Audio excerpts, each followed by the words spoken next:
త్వరగా ఫాస్ట్గా బెండకాయలు కానీ బీరకాయలు కానీ ఎలా కట్ చేయొచ్చో నేను ఈ వీడియో ద్వారా మీకు చెప్తున్నాను. చూడండి, ఈ విధంగా బెండకాయలు శుభ్రంగా కడిగి సైజులు వారి ఒక రబ్బర్ బ్యాండ్ కానీ ఒక దారం కానీ చుట్టుకొని ఈ విధంగా కట్టలుగా పెట్టుకోవాలన్నమాట. మనం కట్ చేసుకున్నప్పుడు చూశారు కదా, నేను ఒక్క చేత్తోనే చేశాను కాబట్టి నాకు కటింగ్ చేశాను, బట్ చూపించడానికి కుదరలేదు.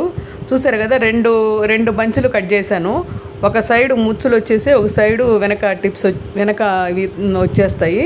సో ఈ విధంగా కట్ చేయాలి. నేను చూపిస్తున్నాను చూడండి, కరెక్ట్గా ఆ విధంగా కట్ చేస్తే ఆ ముచ్చులన్నీ బయటకు వచ్చేస్తాయి.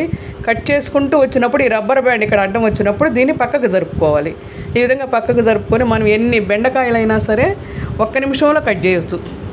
ఇది అనమాట మంచి టిప్. ఇది మీకు అందరికీ ఉపయోగపడుతుంది. ఒక్క రబ్బర్ బ్యాండ్తో ఒక దారంతో ఇన్ని బెండకాయలు ఒకే 1 నిమిషంలో కట్ చేశాను. చూశారు కదా, ఇది బెండకాయ ఫ్రైకి ఎవరు లేరు నేను ఒక షూట్ చేయడానికి, అందుకని నేను మీకు ఇట్లా చూపించాను.